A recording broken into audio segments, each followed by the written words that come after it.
Good evening to all. Good evening, sir. Good evening, sir. Good evening, sir. जो भी doubt होगा हमारा अभी सेशन कंप्लीट हो जाएगा तो उसके बाद आप पूछ सकते हैं डाउट। तो first let Okay, sir. Complete the session, क्योंकि पॉलिटी है और आईआर है जैसे सर ने बताया। और मैं कोशिश करूंगा कि जल्दी से जल्दी आपके जितने भी डाउट्स इसमें समाप्त कर दिया जाए पॉलिटी से रिलेटेड। उसके बाद क्या क्या सोर्सेज हैं और क्या क्या इंपॉर्टेंट टॉपिक्स हैं वो आपको बता दिया जाए, जिसके बाद आप अपना कंटिन्यू कर सकें। जैसे कि हम पॉलिटी और आईआर, तो अभी तो देखा गया है कि बेसिकली पॉलिटी से सवाल बने हैं। आईआर से उतने ज्यादा वेटेज नहीं है, मगर मैंने आईआर को इस बार रखा इंटरनेशनल रिलेशंस को, क्योंकि पिछले साल यूपीएससी ने अच्छे सवाल पूछे हैं उसमें आईआर में, तो बहुत ही इजी टॉपिक्स है। तो हम इस पे इसलिए थोड़ा इसको ऐड ऑन किया मैंने। अब रही सोर्सेज की बात, तो लक्ष्मीकांत मोर देन इनफ है, ठीक है। उसके बाद मगर जिस हिसाब से क्वेश्चन आ रहे हैं थोड़े आपको बेसिक चाहिए होगा। 11th और 12th की आप एनसीईआरटी जरूर पढ़ें, खासतौर पे 12th की। उसमें फंडामेंटल राइट्स उसको समझने की कोशिश करें कि उसकी जरूरत क्या थी, इक्वलिटी का मीनिंग क्या है। सिमिलरली आप 11th में देखोगे, 11th की एनसीईआरटी में, तो आपको इंडियन पॉलिटी समझ में आएगी कि पॉलिटिकल स्ट्रक्चर कैसे इवॉल्व हो रहा है, क्या सिस्टम रहा, कौन सी गवर्नमेंट किस टाइम पे बनी और किस तरीके से हम चैलेंजेस को हमने एड्रेस किया। करंट अफेयर्स के सेक्शन को अगर आप देखेंगे तो क्या चला वो रहा है? अभी रिसेंटली इम्पोर्टेंट एक्ट्स पास हुए। प्लीज म्यूट द माइक, आपकी वजह से डिस्टर्ब हो रहा है। मतलब है मुझे गाड़ी से, ड्राइवर से। आप जो जिसका भी माइक ओपन है, प्लीज रिक्वेस्ट है कि आप थोड़ा म्यूट कर लें। सर आप प्लीज इनको बोलिए सर, ये अनिता जी इनका माइक। जिसका भी माइक ओपन है आप प्लीज उसको म्यूट कर लें, क्योंकि और लोगों को डिस्टर्ब हो रहा है उससे। देखिए मैं रिमूव कर दूंगा अगर दोबारा आपका आवाज आई तो आप प्लीज म्यूट कर लीजिए, अदरवाइज हम आज आपको रिमूव कर देंगे, कोई भी अगर म्यूट नहीं करेंगे तो प्लीज गो अहेड। जी, करंट अफेयर्स में इंपॉर्टेंट जो भी एक्ट्स हैं, जैसे हम देख सकते हैं कि अभी रिसेंटली बहुत सारे एक्ट्स पास हुए, खास तौर पे क्रिमिनल रिफॉर्म्स एक्ट हो गए हैं, ठीक है। उसके बाद सिटीजनशिप अमेंडमेंट एक्ट हुआ है। तो ये जो जो इंपॉर्टेंट एक्ट्स हैं, आप इसको आपको थोरोली पढ़ना पड़ेगा करंट अफेयर्स में। और जो अमेंडमेंट हुए हैं, जैसे आप 106 अमेंडमेंट देख सकते हैं, नारी वंदना बिल जो है, ठीक है। उससे बाद ओबीसी का रिसेंटली इंक्लूड किया गया था, तो वो भी आपको पढ़ना होगा। तो ये विजन 65 को आप देख लें, मोर देन इनफ है।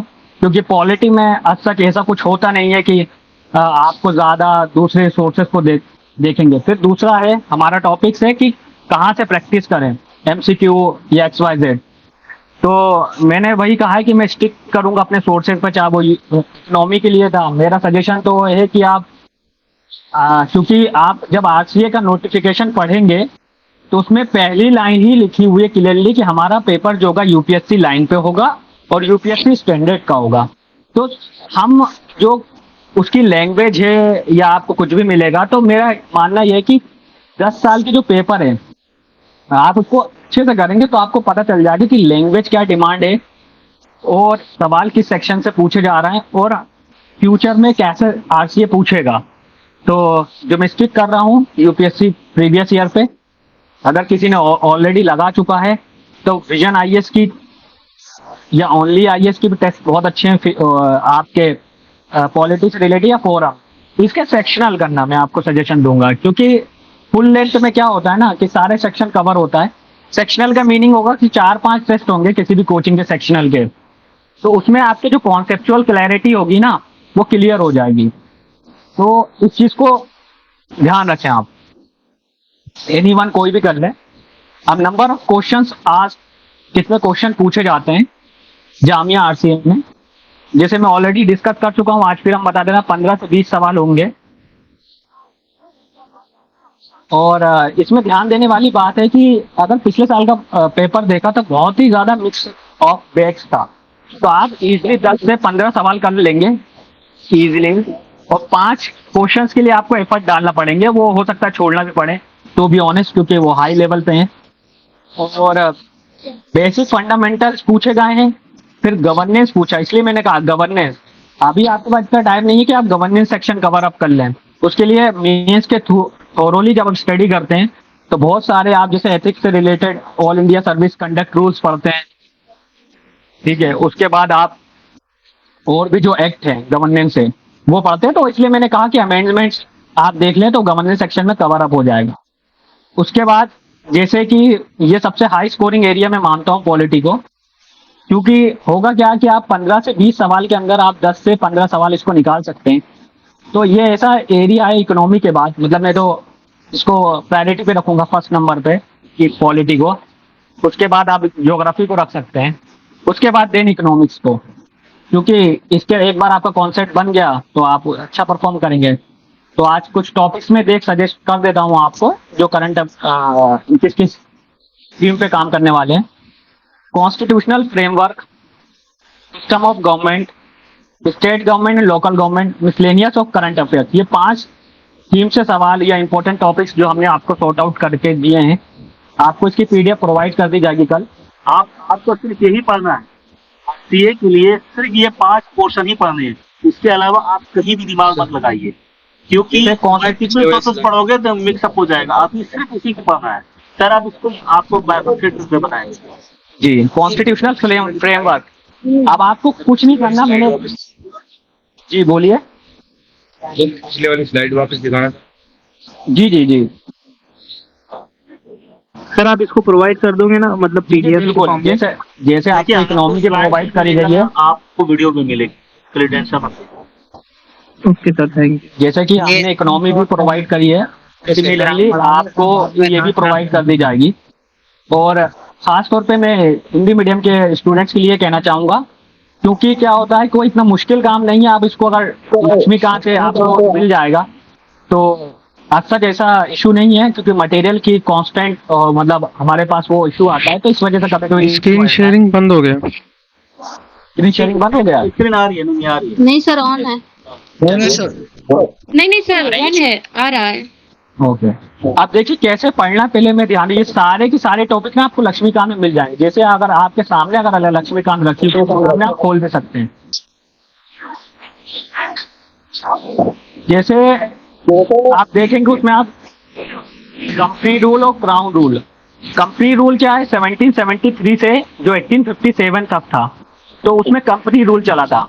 अब आप इसमें ये देखना है कि उस टाइम पे गवर्नर जनरल कौन थे, उसके बाद कैसे उसमें इलेक्शन का प्रोविजन स्लोली जाए, फिर कॉन्स्टिट्यूशनल डेवलपमेंट देखने हैं आपको। सर आप ये अनीता को सर प्लीज सर वो कर दीजिए सर, इनका शुरुआत से सर ऑन है सर माइक, इनकी वजह से बहुत डिस्टर्ब हो रहा है। सर देख लीजिए, इधर से म्यूट कर दीजिए अपनी तरफ से।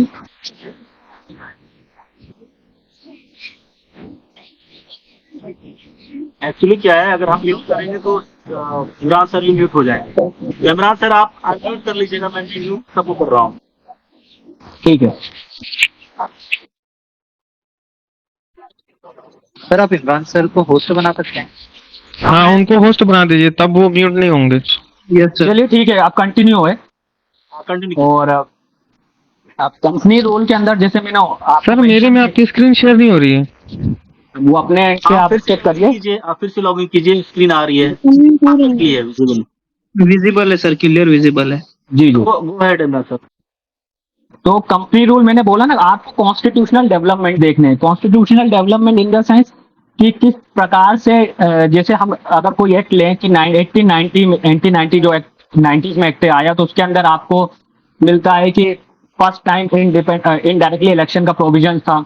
1909 में सेपरेट इलेक्ट्रोड, इस तरीके से क्राउन रूल 1857 के बाद जो चालू हुआ हमारा, और वो 1947 तक। तो आपको इस तरीके से मेंशन करना है पूरा का पूरा, तो ये ध्यान रखिए, रखना नहीं है ज्यादा।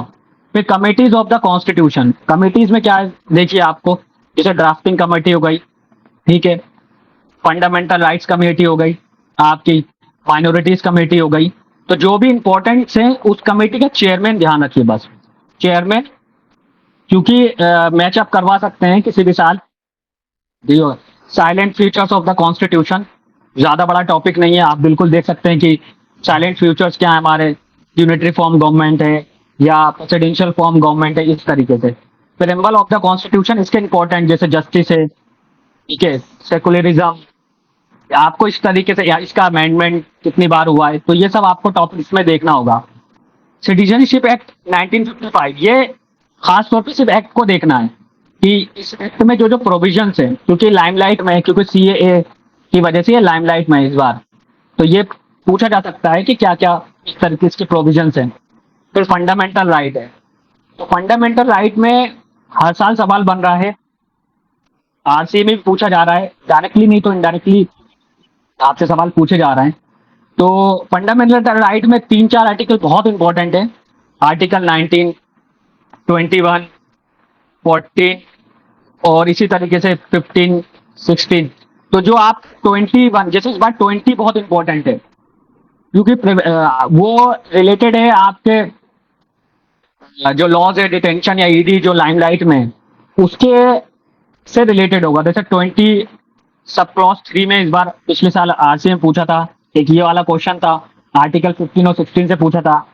तो इसलिए मैं बोल रहा हूँ फंडामेंटल राइट से शॉर्ट क्वेश्चन पूछा ही जा रहा है कंटिन्यूसली, तो इसको आप अच्छे से पढ़िए थोड़ा। डीपीएसपी से पिछली बार नहीं पूछा गया है, मगर डीपीएसपी पूछ सकते हैं, क्योंकि इनइक्वलिटी जो है ना वो राइज हो रही है। उसके बाद कोऑपरेटिव सोसाइटी से रिलेटेड इस बार बिल आया है, तो इस वजह से ये इस बार डीपीएसपी भी चांसेस है पूछेगा। फंडामेंटल ड्यूटीज है, कौन लाया, किसके प्रोविजन से। सर डीपीएसपी में क्या फुल फॉर्म होता है, ये क्या है?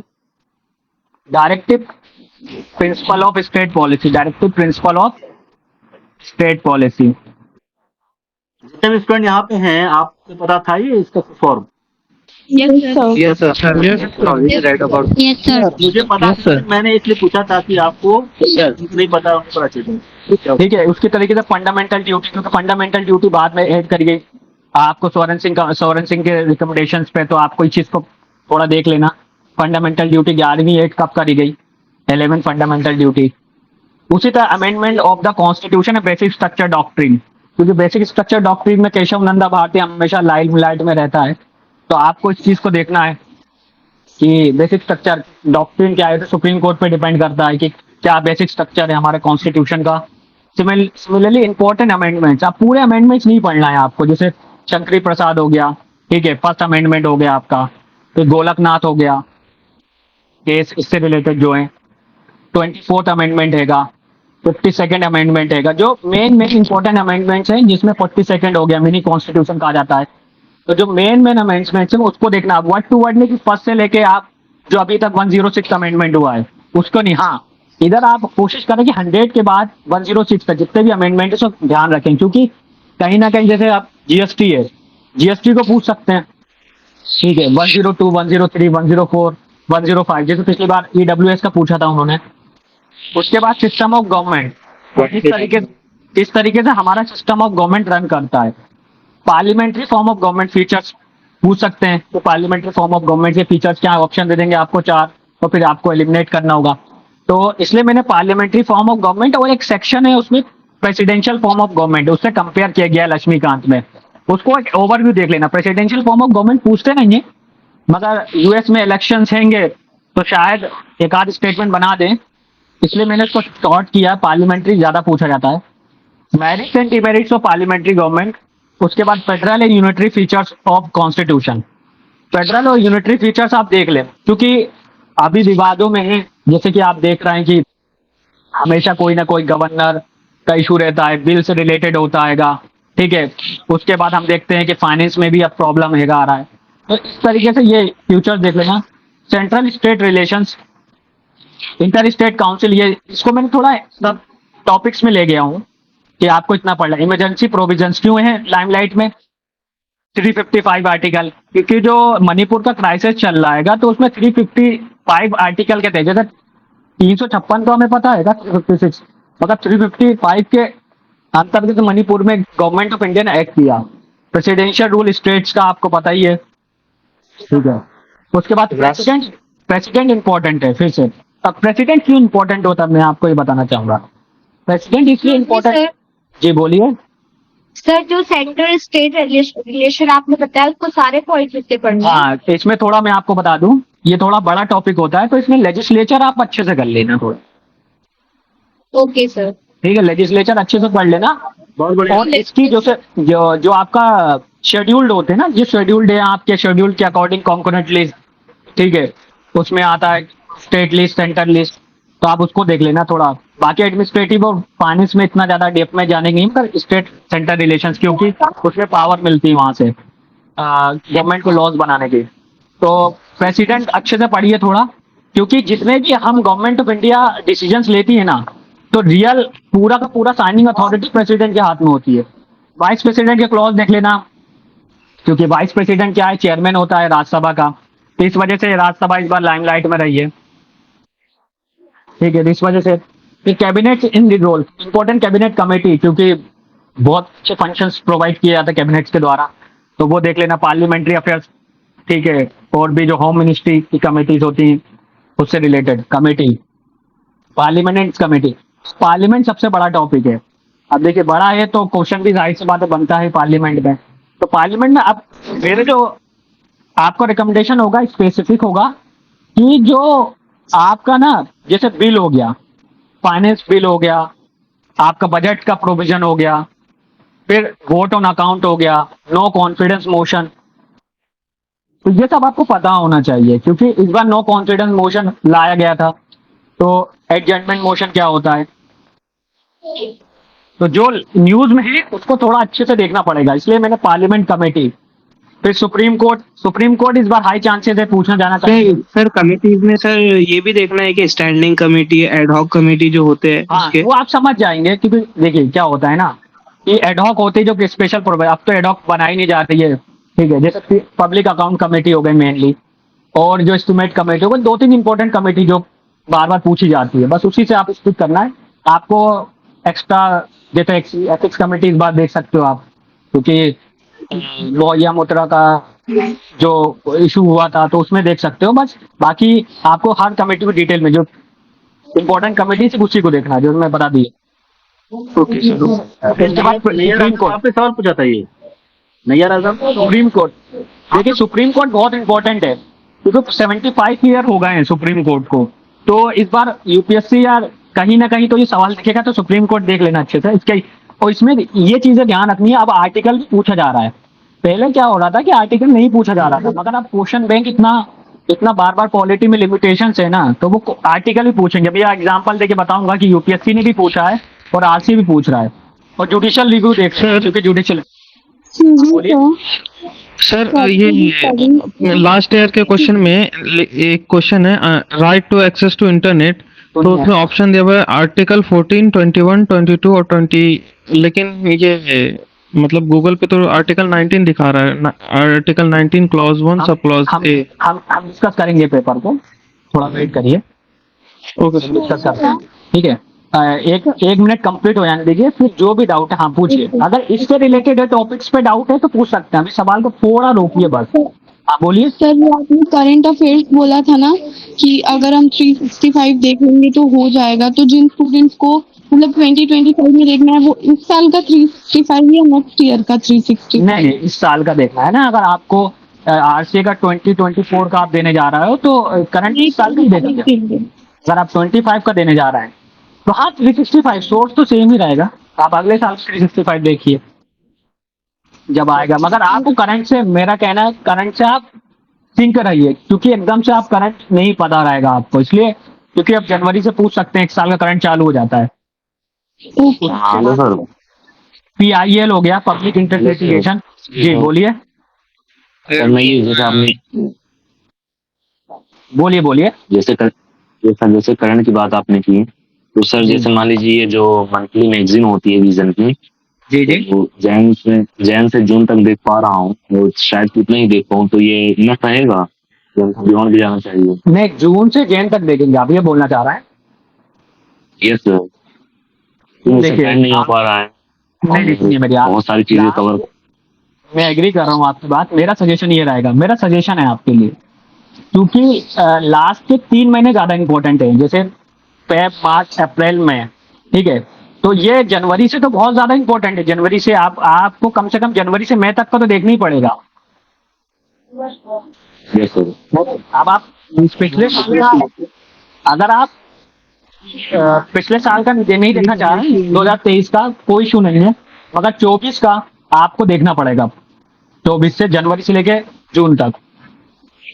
जैसे मई जनवरी से जून तक मैं सही से देख पा रहा हूँ और उसकी क्लासेस भी मिल जी रही जी है, बिल्कुल तो ठीक है, सही से चल रहा है। बिल्कुल बिल्कुल कोई इशू नहीं है। आप मैक्सिमम क्वेश्चन को कर लेंगे। हमने जो करंट अफेयर्स को इस तरीके से शॉर्ट नोट्स आप लोगों के लिए बनाए, उसमें यही कोशिश की है कि आपको लेटेस्ट टॉपिक और जो पॉसिबल क्वेश्चन है, देखिए 100% एक्यूरेसी तो कोई नहीं बोल सकता, चाहे हम हो चाहे कोई भी कोचिंग के लोग हो। State government and local government, इसके बाद गवर्नर, स्टेट लेजिस्लेचर के प्रोविजंस वो सिमिलर है। अगर आपको पार्लियामेंट देखेंगे तो ऑलमोस्ट सिमिलर है।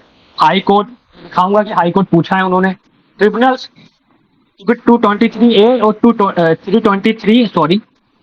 323A और B, ठीक है। आपको क्योंकि ट्रिब्यूनल क्यों इंपॉर्टेंट हो जाता है, क्योंकि एक जो ट्रिब्यूनल होता है वो सिविल सर्विसेज से रिलेटेड या सेंट्रल सर्विसेज से रिलेटेड होता है, तो इसलिए ट्रिब्यूनल इंपॉर्टेंट है। फिर फैमिली कोर्ट, और इसमें लोक अदालत, ग्राम न्यायालय। तो ग्राम न्यायालय अब पूछा नहीं गया बहुत दिनों से, तो ये कभी भी पूछ सकते हैं। Special provisions of for some state, जैसे आर्टिकल 371। तो 371 आर्टिकल ध्यान रखिए, क्योंकि इस बार लद्दाख लाइमलाइट में रहा है, तो लद्दाख 6 शेड्यूल की मांग कर रहा है, इस वजह से आर्टिकल 371 इंपॉर्टेंट हो गया है। फिर पंचायती राज और म्युनिसिपल गवर्नेंस। पंचायती राज में कमेटी ध्यान रखना है, जिस बलवंत राय मेहता से लेके सिंघवी कमेटी जो भी है, उसके बाद फर्दर कमेटी, तो बलवंत मेहता कमेटी से आपको पूरा किसने क्या क्या रिकमेंडेशन, तो इसने 3 टायर स्ट्रक्चर बोला, किसने क्या है, तो आपको उसका देखना पड़ेगा। फिर स्पेशल प्रोविजंस क्या है पंचायती राज के, जैसे आप ये कह सकते हैं कि 1/3 सीट रिजर्व होगी फीमेल्स के लिए, ठीक है। तो ये सब प्रोग्राम। म्युनिसिपल गवर्नेंस आप ओवरव्यू देख सकते हैं, मगर पंचायती राज मोस्ट इंपॉर्टेंट है, क्योंकि एक बड़ा चंक जो है सेंट्रल गवर्नमेंट का, क्यों क्वेश्चन पूछा जाएगा, यूपीएससी भी क्यों पूछा, क्योंकि जो फाइनेंस कमीशन रिकमेंडेशन देता है तो एक बड़ा चंक उसमें जाता है। शेड्यूल्ड और ट्राइबल एरिया कॉन्स्टेंटली पूछा जा रहा है यूपीएससी में भी, इसमें तो ये बहुत छोटा टॉपिक है मगर बहुत ज्यादा पे करके जाता है, तो ये ध्यान दीजिए इस टॉपिक को थोड़ा। 5th शेड्यूल और 6th शेड्यूल। जी बोलिए। Sorry, sir, for disturbance. Actually, I've gone through one question that it states that question मत लीजिएगा, sorry, हमारे क्वेश्चन पहले टॉपिक कंप्लीट हो जाए फिर क्वेश्चन, क्योंकि हमारे पास 2 भी क्लास है, आप बिल्कुल टेंशन मत लीजिए, sorry, कल sir. भी हमारी क्लास है ना, बिल्कुल आप परेशान मत होइए, आप कल भी क्लास है, ठीक है। के लिए ना किया करो आप। 100 से ज्यादा लोग हैं यहाँ पे। 100 के 100 क्वेश्चन पूछ लेंगे तो ऐसे तो टाइम लगेगा क्या सर? आप लोग कॉपी पेन लेनी है। लेके बैठा करो और सवाल लिख लिया करो, आपको लास्ट जी जो तनवीर सर बोल रहे हैं कि 20 मिनट में क्वेश्चन ले देना। आप क्वेश्चन बिल्कुल अपने तैयार रखिए, नोट कर लिया करें, और क्योंकि हमारा क्या है कि अभी कल भी क्लास है तो बिल्कुल घबराइए मत, क्योंकि आज ही ऑलमोस्ट हम 50 से 70% सिलेबस कवर कर लेंगे।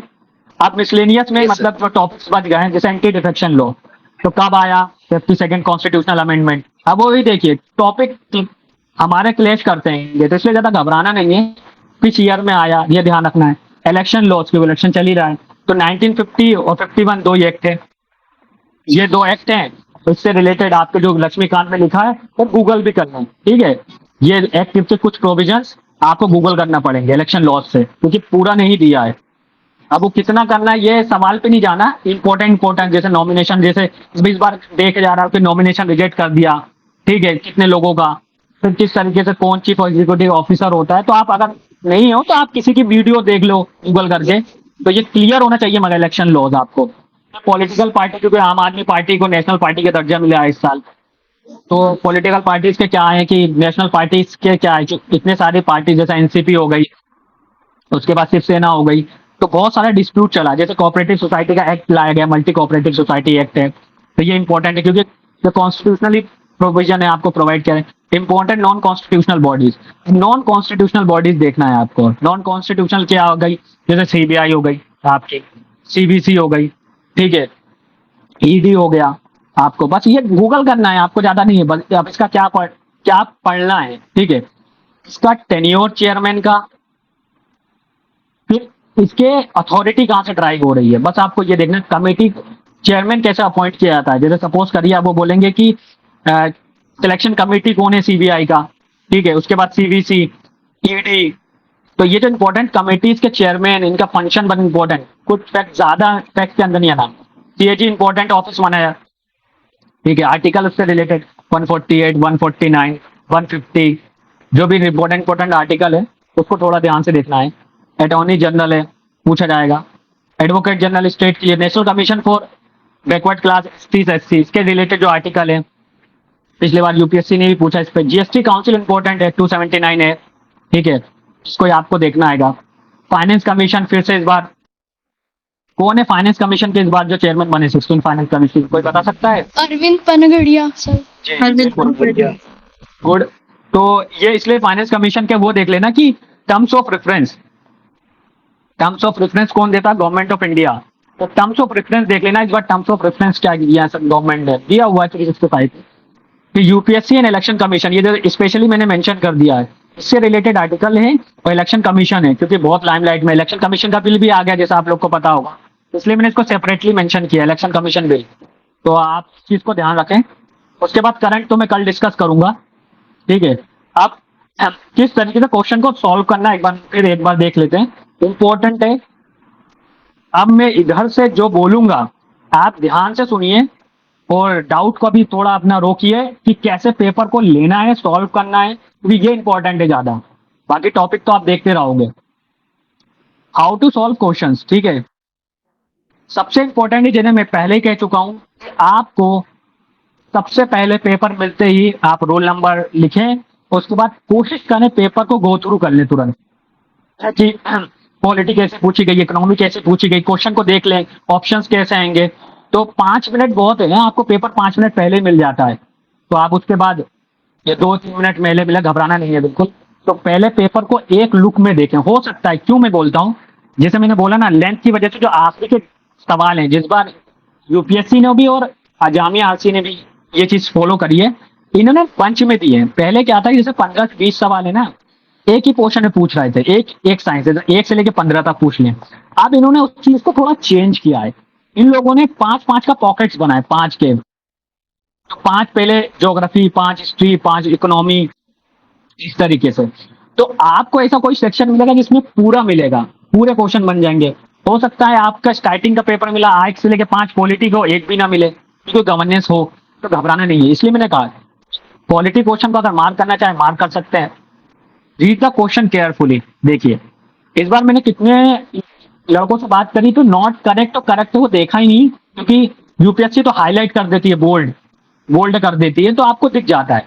जामिया आरसी में क्या है कि प्रिंटिंग जो टाइपिंग होता है जहां से पेपर, वो शायद हो सकता है बोल्ड करना नहीं भूल जाते हैं, सॉरी, वो हाईलाइट नहीं होता, तो आपको उधर देखना पड़ेगा नॉट पूछा है, करेक्ट पूछा है, क्या पूछा है। Read the statement carefully between lines, try to find out wrong statement. जैसे मैं रिवर्स इंजीनियरिंग में बिलीव करता हूँ, रिवर्स इंजीनियरिंग जैसे मैं आपसे बोल चुका हूँ, पूरे पेपर में अगर आप सही ढूंढने जाएंगे तो आपका पेपर ही कंप्लीट नहीं हो पाएगा। आप कोशिश करें स्टेटमेंट को, जो गलत स्टेटमेंट है उसको फाइंड आउट करें। अगर गलत करेंगे तो सही आंसर खुद निकल के आ जाएगा। Focus should be find wrong one, reverse engineering जैसे मैंने कहा। जैसे मैं देख ये क्वेश्चन ले रहा हूँ 40 सेकेंड जामिया आरसी में पूछा गया था, इसको बढ़ा दे रहा हूँ। इसके बाद देखिए 5th शेड्यूल कॉन्स्टिट्यूशन का पूछा गया उन्होंने। अब देखिए 5th शेड्यूल और 6th शेड्यूल में अगर आप थोड़ा सा भी नॉलेज होगा, 6th शेड्यूल किसके लिए होते हैं, असम, मिजोरम, ठीक है, इसके बाद त्रिपुरा। तो आप ये देखेंगे कि त्रिपुरा है, तो मैंने देखा 2nd त्रिपुरा, मैंने एलिमिनेट किया त्रिपुरा को यहां से, फिर ये 2nd। अब मैंने देखा कि मिजोरम, 4th वाला मिजोरम को मैंने एलिमिनेट किया, इधर से हो गया। अब मैं देख रहा हूं पहला और तीसरा तो है, मतलब पहला भी है और तीसरा भी है, 5वें को देखूं, ठीक है, जैसे ये गुजरात दिख रहा है। तो आप जब देखेंगे कि गुजरात में अच्छा ट्राइबल पॉपुलेशन है, तो शेड्यूल का जो पढ़ोगे 10 स्टेट्स है, सॉरी 5th शेड्यूल में 10 स्टेट है, ठीक है, 10 स्टेट्स, तो उसमें गुजरात भी इंक्लूड है। तो अगर किसी बच्चे को 6th शेड्यूल याद आया एग्जाम हॉल में और उसको नहीं आ रहा है याद कि 5th शेड्यूल में क्या क्या है, तो मैंने कहा ना एटलीस्ट आप यहां तक पहुंच गए वैसे पता होना चाहिए 5 और 6 बहुत इंपॉर्टेंट है, तो आपका आंसर ये निकल के आ जाएगा। तो वही मैंने कहा कि पहले रिवर्स करिए, जो गलत है उसको कोशिश करिए फाइंड आउट करने की।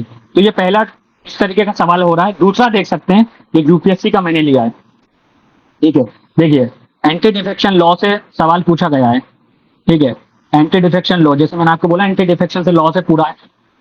If you know any of them, अगर आपको जो only one, only two, both और नाइदर, अगर आपको एक स्टेटमेंट भी आ रहा है ना, तो आप इस सवाल के साथ जाइए, क्योंकि 50-50% एक्यूरेसी के चांसेस हो, इतना तो रिस्क लेना पड़ेगा आपको एग्जामिनेशन हॉल में। जैसे मैंने क्या बोला, एंटी डिफेक्शन में क्या बोल रहा है, सेकंड वाला स्टेटमेंट देखेंगे आप, the law doesn't provide any time frame within which the presiding officer has to decide the defection case. यही सबसे बड़ी समस्या है इस एक्ट की, एंटी डिफेक्शन की, कि देखिए इसमें ए नहीं दिया है। अब ये नहीं है कि जो हम फिक्स तुक्का लगाते हैं कि ए नहीं आए तो काट दो, मगर इसमें देखिए बिल्कुल वो बोल रहा है कि भाई नहीं प्रोवाइड करता टाइम, ठीक है। तो पॉलिटिकल पार्टी इस तरीके से ना, ये ध्यान देना है आपको, ठीक है। विद इन 6 मंथ ऑफ, अब उल्टा ये स्टेटमेंट दे दिया, उसको 6 महीने के अंदर ही ज्वाइन करना होता है। और ये बोलना है can not join any political party within 6 month of being appointed to the house. तो पहला स्टेटमेंट आपका गलत हो जाएगा और दूसरा स्टेटमेंट सही हो जाएगा, तो आपका आंसर निकल के आ जाएगा, ठीक है।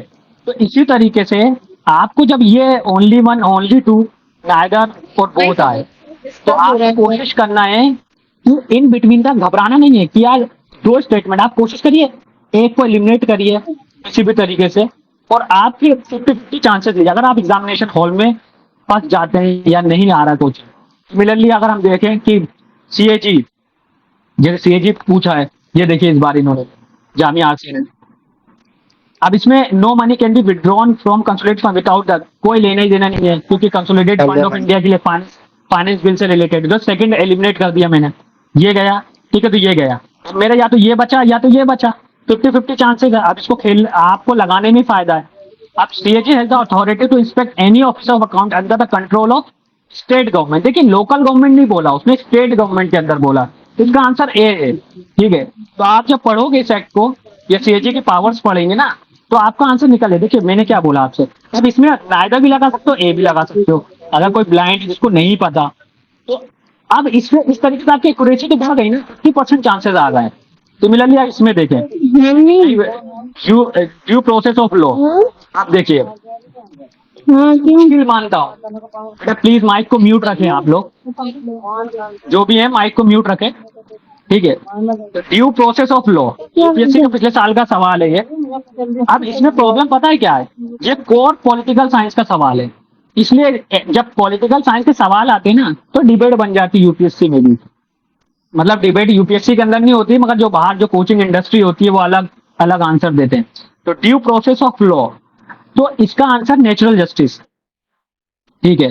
क्योंकि ड्यू प्रोसेस का जो इमरजेंस होता है यूएस कॉन्स्टिट्यूशन से हम लेते हैं, और यूएस कॉन्स्टिट्यूशन में ड्यू प्रोसेस का मतलब आया है कि नेचुरल जस्टिस। नेचुरल जस्टिस क्या था, नेचर में हमें कुछ इनएलिनेबल राइट्स प्रोवाइड होते हैं जो स्टेट कभी नहीं छीन सकते, ठीक है। Right to life, fair process, तो इस तरीके से due process of law, debate की फेयर एप्लीकेशन ऑफ लॉ में बहुत ज्यादा, ठीक है। अब जो अच्छा डेप्थ में नॉलेज है तो ये है, बाकी सी लगाया कुछ लोगों ने, मगर आंसर फाइनली यही है।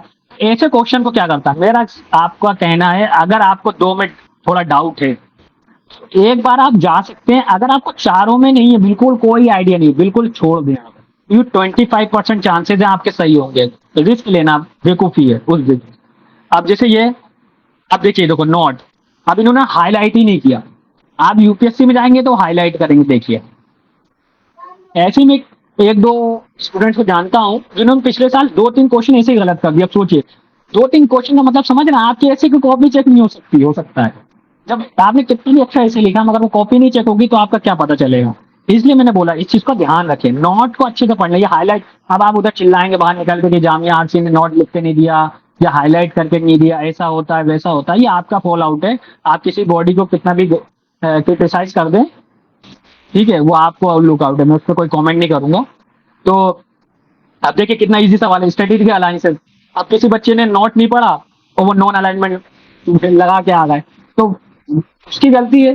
तो इसलिए मैंने बोला कि ध्यान से पढ़िए, ऐसे क्वेश्चन को करना होता है एग्जामिनेशन हॉल में। फिर ये देखिए मैंने बोला ना रिवर्स इंजीनियरिंग फिर से आ गई। 35 पिछली बार पूछा गया है, नेशनल कमीशन पूछा है, ह्यूमन राइट्स कमीशन। देखिए नेशनल लॉ कमीशन, कभी ये कमीशन सुना ही नहीं होगा आप लोगों ने। तो मैंने कहा ना, तो सबसे पहले क्या करा आपने ऑप्शन डी को एलिमिनेट कर दिया कि भाई चारों तो सही नहीं है, क्योंकि ये मैंने पढ़ा है कि ये नहीं है। कंज्यूमर डिस्प्यूट, कभी अगर हम दिमाग भी लगाएं कि कॉन्स्टिट्यूशनल बॉडी क्यों होगी, इतना डिस्प्यूट कंज्यूमर से रिलेटेड, तो मैंने दिमाग लगाया कि 4th भी नहीं होगा तो ओनली 3 भी नहीं होगा। अब मैं क्लोज पहुंच गया ह्यूमन राइट्स, क्योंकि न्यूज में था ये नेशनल कमीशन, मैंने बोला था ना इस बार एक्ट में था, तो इसका आंसर ओनली 1 है। तो इस तरीके से आप अपने चांसेस को पहले बढ़ाइए 50-50 तक। मेरा पूरा का पूरा कोशिश यही होता है आपको समझाने का कि आप ना, प्रॉब्लम क्या होता है, स्टूडेंट एग्जामिनेशन हॉल में जाता है और वो चारों ऑप्शन को देखता है। जैसे एक मीम भी होता है कि सीसेट में सवाल पूछे जाते हैं कि 0 2 और 0 कितने आएंगे, तो वो एकदम ध्यान से देखता है। तो उसको चारों फोकस करोगे ना तो एक भी चीज फोकस नहीं होती, कॉन्सेंट्रेट हो पाएगा। पहले आप अगर आप 2 तक पहुंच गए तो 2 से आंसर निकालना इजी हो जाता है। तो इसलिए मैं कह रहा था आपसे कि आप कोशिश करें कि मैक्सिमम एलिमिनेशन। इसके बाद देखिए अब ये स्टेटमेंट बेस्ड सवाल है जो हम कह रहे हैं कि इस साल पूछे जा सकते हैं हमारे आरसीए में। तो देखिए इसमें क्या है, स्टेटमेंट ध्यान से पढ़ना, वही आंसर छुपा होगा। The supreme court of India has held in some judgement that reservation policy made under article 16(4), मैंने बोला था फंडामेंटल राइट्स, तो अभी आरसी ने भी पूछा है। Constitution would be limited by article 35, ये देखिए आप आर्टिकल पूछा है उन्होंने, मैंने आपसे बोला है। तो आप आर्टिकल 35 छोड़ दीजिए, मगर 16 तो आपको याद होना चाहिए। फिर 35 of the constitution define the term action. एक चीज याद रखिए, कॉन्स्टिट्यूशन में कुछ डिफाइन ही नहीं है। अगर जहां आ जाए कि कॉन्स्टिट्यूशन में डिफाइन है, कॉन्स्टिट्यूशन ऐसे इंडिया का इतना बल्कि वो हर चीज डिफाइन हो जाएगी ना, तो वहीं से वो बहुत ज्यादा बल्कि बुक बन जाएगा। तो ये गलत है सेकंड स्टेटमेंट। तो हम देख सकते हैं कि सेकंड कहाँ गलत है, यहाँ गलत है। ठीक है, खुद देखिए, जब सेकंड खुद ही गलत है तो वो ये क्यों करेक्ट एक्सप्लेनेशन और करेक्ट एक्सप्लेनेशन नहीं होगा, तो इसका कोई वही नहीं बनता है। आप सोचिए ना, both statement 1 statement 2 are correct, statement 1 तो ये गलत हो गया, both statement 1 statement are correct तो ये गलत हो गया। समझ गए आप बात को? तो देखिए ये भी गलत, ये भी गलत, सिर्फ आपको सेकंड स्टेटमेंट पता है और ये तो गलत है, तो आपका आंसर खुद निकल के आ गया। क्यों आप पहला वाला सवाल पढ़ रहा इतने ज्यादा दिमाग लगा रहे हो आप? तो प्रॉब्लम ये है कि इन क्वेश्चन है जो यूपीएससी और अभी आरसी में पूछा जाएगा, तो बस आपको कम से कम एक पे ध्यान रखना। फिर से मैं समझा देता हूँ, आपको ये पता था कि यार हमने पढ़ा है कि कॉन्स्टिट्यूशन में कायदा कुछ डिफाइन नहीं है इधर, अगर डिफाइन होता तो सुप्रीम कोर्ट, हाई कोर्ट सब घर बैठे। ठीक है, तो अब आपने कहा कि सेकंड गलत है। जब सेकंड गलत है तो ये गलत हो गया, क्योंकि वो बोल रहा करेक्ट बोथ स्टेटमेंट, तो ये गलत हो गया। फिर ये बोल रहा है कि बोथ स्टेटमेंट करेक्ट, ये भी गलत हो गया। फिर ये बोल रहा है कि फर्स्ट इनकरेक्ट है, सेकंड करेक्ट, ये भी गलत। तो आंसर तो मेरा खुद ही निकल गया है। और सबसे ज्यादा जो हल्ला मचा है ऐसे सवालों मचा है कि ऐसे सवाल तो बन ही नहीं रहा है। थोड़ा दिमाग लगाइए, थोड़ा शांति के साथ सोचिए कि यूपीएससी क्या जाता है। सिमिलरली आरसी में भी वही चीज देखेंगे। तो मोटा मोटा क्रक्स क्या हम देख लेते हैं। क्रक्स क्या आएगा in options questions, try to eliminate the options, read between the lines, बहुत इंपॉर्टेंट है, आपको मिल जाएगा वही आंसर कहीं ना कहीं। सिंगल स्टेटमेंट क्वेश्चन होते हैं, try to eliminate the wrong one, जो मैंने ऑलरेडी बताया आपका कि रॉन्ग वन को देखिए आप इसको। ठीक है, statement assertion need conceptual criteria, if you know anyone then go with it. इसलिए मैंने कहा दो स्टेटमेंट है, एक को एलिमिनेट करिए, आपका आंसर खुद ही मिल जाएगा। बस ये सब ना प्रैक्टिस चाहिए। प्रैक्टिस कैसे? आपको इसमें टेस्ट, मॉक टेस्ट लगाना होगा। आप मॉक टेस्ट लगाइए, मैं कह रहा हूँ जो मैंने टेक्निक बताई आप जाके 2023 के पेपर में लगाइए। इसके बाद एक फैक्ट है, minimum hard work maximum reward is polity के अंदर।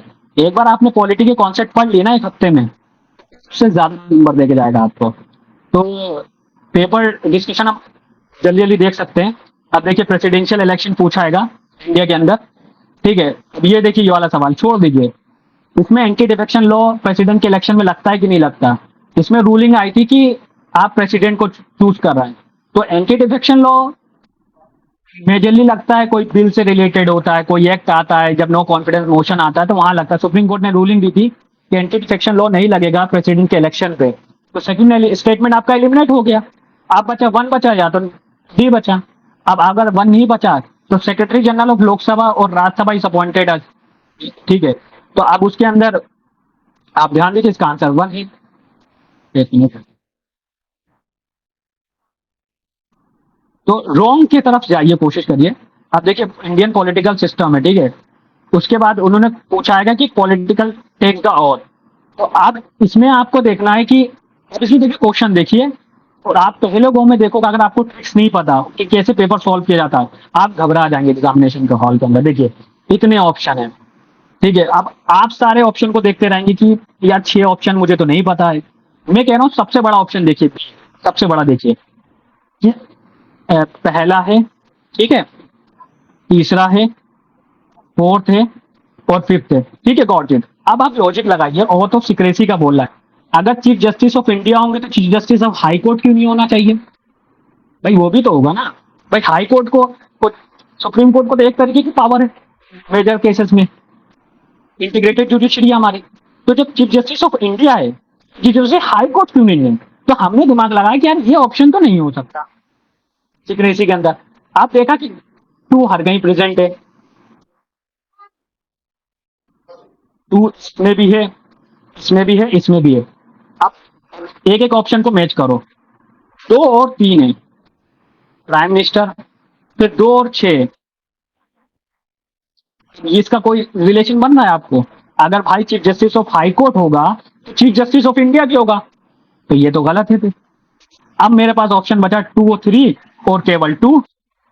एग्जामिनर ने आपको आंसर दिया था उस दिन, मगर आप सिर्फ और सिर्फ परेशान होकर आंसर गलत मार दोगे। अब देखिए 2, 3 का कोई सेंस बनता है? प्राइवेट मेंबर्स ऑफ पार्लियामेंट, क्या मतलब है? कोई मतलब नहीं है उसका। अगर आप 50, मैं कह रहा हूँ 50-50 में तो पहुंच गए ना, चलिए इसमें लॉजिक नहीं लग रहा, तो आप जा सकते हैं। मतलब आप इतना घबराइए मत एग्जामिनेशन हॉल में कि मुझे आ ही नहीं रहा। लॉजिक थोड़ा जो पढ़ा है इस पर बिलीव करिए अपने।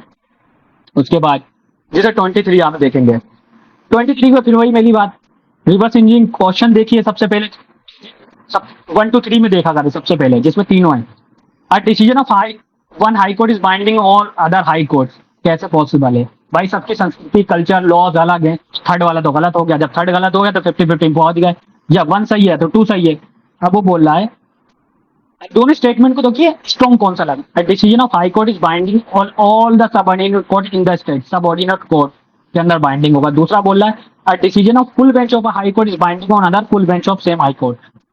तो एक high court subordinate high court के ज्यादा एक स्ट्रॉन्ग स्टेटमेंट लग रहा है, तो इसका आंसर 1 होगा। 2 क्यों नहीं होगा? अगर फुल बेंच है, कोई 10-11 बेंच है और 11 ही फुल बेंच सुनवाई कर रही किसी भी केस, तो इसीलिए वो बेंच बनाई गई होगी ना कि फुल बेंच की रिवर्स कर सके जजमेंट को। तो इस तरीके से आप थोड़ा सेंस लगा के इसका आंसर निकाल लेंगे। तो मैंने आपके 5 कम से कम 4 से 5 सिर्फ सवाल, अगर बेसिक नॉलेज है, फंडामेंटल जिसे मैं कहता हूँ, जैसे लोक अदालत, इतना इजी। फिर वही मैं बोलूंगा डी के देखो, मैक्सिमम आंसर देखो कि सबसे ज्यादा स्टेटमेंट कहाँ है। Can not be strong statement है, ठीक है।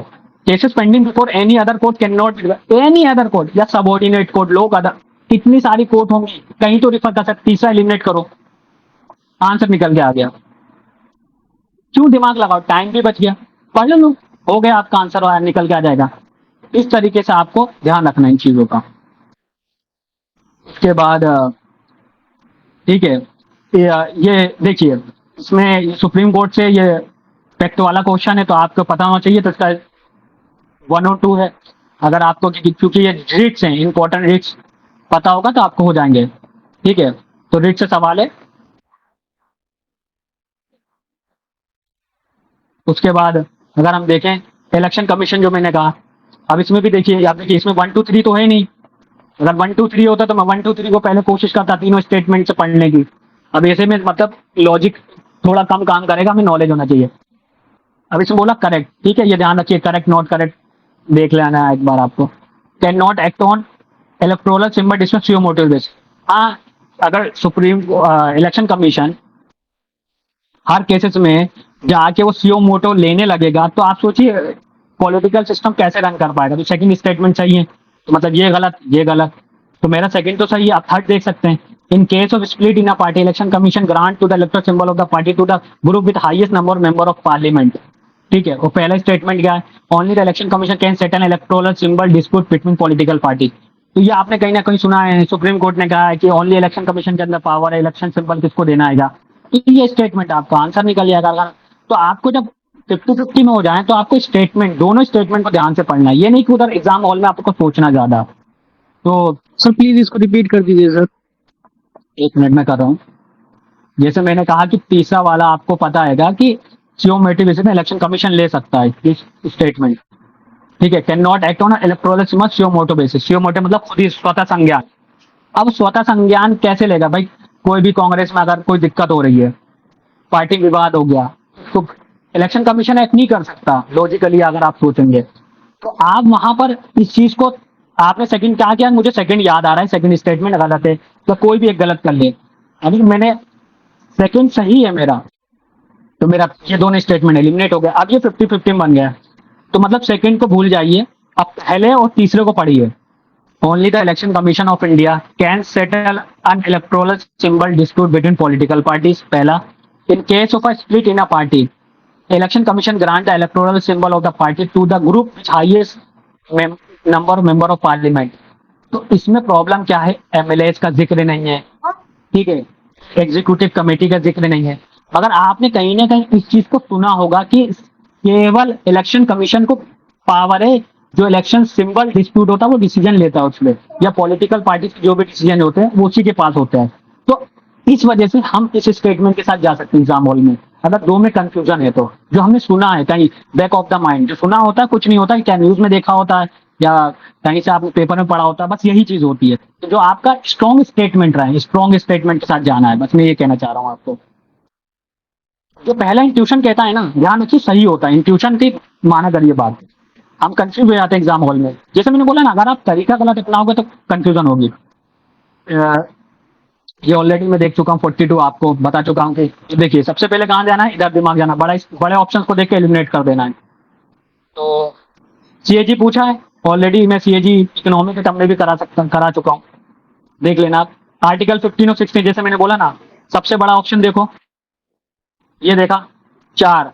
अब ईडब्ल्यूएस पूछा है, 4 में कोई औचित्य बनता है, आर्टिकल 21 राइट टू लाइफ है, तो ये एलिमिनेट हो गया, फोर्थ एलिमेंट। अब मैंने देखा फ्रीडम से स्पीच है, ये भी एलिमिनेट हो। अब ये 1-2 या 1-2 केवल बचा, तो 15 और 16 इसका आंसर है, क्योंकि आर्टिकल आपने एज इट इज पढ़े होंगे तो दोनों इसका आंसर निकल के आ जाएगा आपके सामने। अब ये वाले जो सवाल होते हैं ना, ये गवर्नेंस के सवाल है, या मैं आपसे बोलूंगा अगर आपको आता है तो आप करिए, वरना इसको लीव कर दीजिए, क्योंकि पॉसिबिलिटी है कि आपके पास आपको नहीं आएगा, और अब इतना टाइम नहीं है कि आप इस लेवल पे सवाल को कर लें। मैं कल समझा भी दूंगा इस क्वेश्चन को, अगर आपको एग्जाम हॉल में करना है कि कैसे करना है। उसके बाद 2-3 सवाल हैं जो बचे हैं केवल, हम उसको कल देख लेंगे एक बार, और जो करंट अफेयर से रिलेटेड टॉपिक है वो देख लेंगे, क्योंकि हमारा क्लास का हो गया। और जो डाउट्स हैं, इंटरनेशनल रिलेशन से भी कल बताएंगे क्या इमरान? जी जी, इंटरनेशनल रिलेशन से इंपॉर्टेंट जो टॉपिक्स हैं मैं आपको बता दूंगा क्या क्या न्यूज में आएंगे। आप 365 डाउनलोड करके प्रिंट करके रखिए, हम इधर ही स्क्रीन पे आपको दिखाएंगे कि क्या क्या टॉपिक इंपॉर्टेंट है और क्यों इंपॉर्टेंट है। तो कल ज़्यादा 45-50 मिनट की जो क्लास हो, डाउट जो रहेगा आप डाउट बिल्कुल आज के जो डाउट है उसको मेंशन करके आप लिख लीजिए, और जिसको इकोनॉमी का एक डाउट था वो भी एक सेटल कर दिया जाएगा आपका कोई डाउट, क्योंकि कोशिश ही रहती है कि हम समझ करें, ज़्यादातर मैक्सिमम चीज़ें हम बता दें क्लास में सर। तो तनवीर सर ने मेरी बात सुन लीजिए, उसका बताइएगा। सर ने जो पॉलिटी के बारे में जो भी इम्पोर्टेंट चैप्टर आपको बताया है और जो भी टूल्स टेक्निक्स बताए हैं ना, मतलब ये क्रक्स है, मतलब पूरा सिलेबस नहीं है, इम्पोर्टेंट फिल्टर करके चैप्टर दिया गया है। अगर आप इन चीजों का ध्यान रखते हुए इन सारे चैप्टर को कंप्लीट करते हैं अलॉन्ग विद जो कल क्लासेस होगी, आई गारंटीड, जैसा सर ने बताया 15 to 20 क्वेश्चन पॉलिटी से रहता है, पॉलिटी की वेटेज बहुत रहती है। आई गारंटीड कि वर्स्ट टू वर्स्ट कंडीशन में आप 10 मार्क्स 10 क्वेश्चन सही करके ही आओगे, और अच्छी कंडीशन आप 15 कर सकते हो अगर आप इन बातों का ध्यान रखें। अब आप लोग क्वेश्चन पूछिए, जो भी डाउट है इमरान से पूछिए। You have another 5 minutes for Q&A session. Sir मेरा एक और पॉलिटिकल साइंस को ऑप्शनल पेपर के लिए चूज करना कैसे देंगे? नहीं, आप अभी पॉलिटिकल साइंस के ऑप्शनल से रिलेटेड बोलना, पॉलिटी को मतलब सब्जेक्ट को। सर बोल हाँ रहे जी हैं सर। कि जितना इम्पोर्टेंट आर्टिकल है सर और ये कमेटियां हैं सर उसको भी मेंशन करके थोड़ा दे दीजिएगा सर। देखिए इंपॉर्टेंट कमिटीज तो एक ही 2 पन्ने का हैगा। आप लक्ष्मीकांत अगर देखोगे ना तो आपको समझ में जाएगा, उसमें कुछ ज्यादा रॉकेट साइंस नहीं। अगर डाउट है तो आप मुझसे पूछ सकते हैं, मैं कल लक्ष्मीकांत ओपन करके दिखा दूंगा, ठीक है, कोई इशू नहीं है उसमें। मगर थोड़ा एक बार आप भी देख लीजिए, अगर फिर भी नहीं होता तो मैं कल मैं दिखा दूंगा, ठीक है। सर आर्टिकल पहला वगैरह जो है ना इम्पोर्टेंट वगैरह आर्टिकल कमेटीज और फिर जो जो भी है सर उसको मेंशन करिएगा।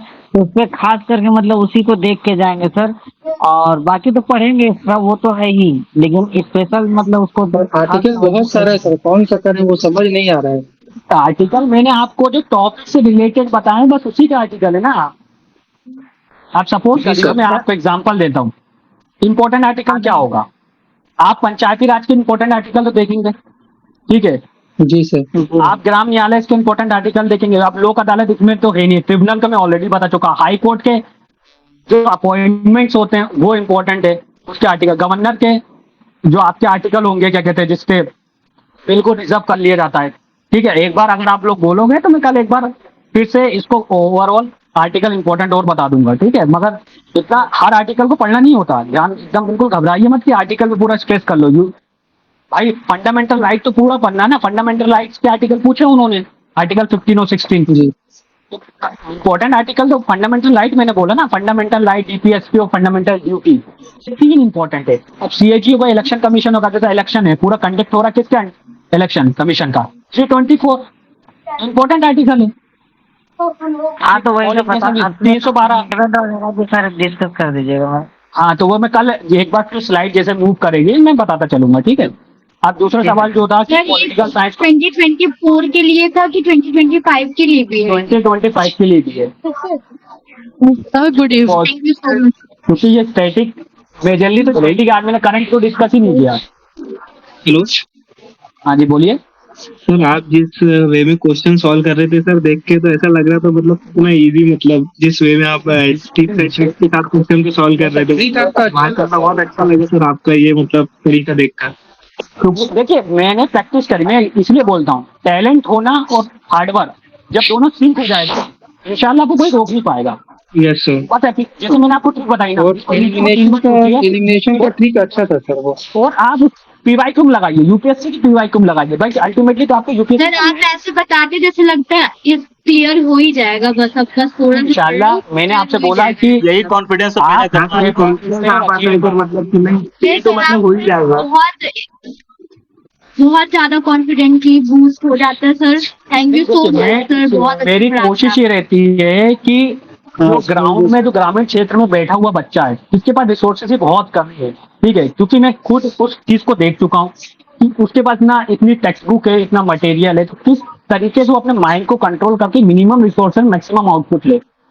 अब अगर मैं आपको सर ये गाइडेंस प्रोग्राम जैसे अभी चल रहा है ना, 1 मंथ और पहले हो जाता तो बेहतर होता, थोड़ा लेट हो गया हम लोग। अब देखिए इंशाल्लाह दुआ करिए आप लोग तो RCI और भी बेहतर अपॉर्चुनिटीज आएंगी। और अभी सवाल जो दूसरा बच्चे ने पूछा था कि पॉलिटी को क्या पॉलिटिकल साइंस ऑप्शनल ले सकते हैं। देखिए ऑप्शनल तो ये जो आपको इंटरेस्ट है आप वो ले लिए, और ये अभी क्वेश्चन सिंक नहीं हो रहा गाइडेंस प्रोग्राम में, इसको आप कभी भी बाद में पूछें क्योंकि ये अभी ये सर मेरी ना इकोनॉमिक्स की डाउट है, मैं पूछ लूं? बिल्कुल कल पूछे आज नहीं, क्योंकि 10-15 फुट तक हमारी आप कल आपका डाउट कल पूछ लीजिएगा आप लोग। Okay sir. आज क्योंकि हमने 70% कर लिया पूरा सिलेबस, तो हमारा केवल 30% कल डिस्कशन बचा है और हम हार्डली 15 मिनट ओवर खत्म कर देंगे, तो आपका इकोनॉमिक और जो पॉलिटी का वो ले लेंगे।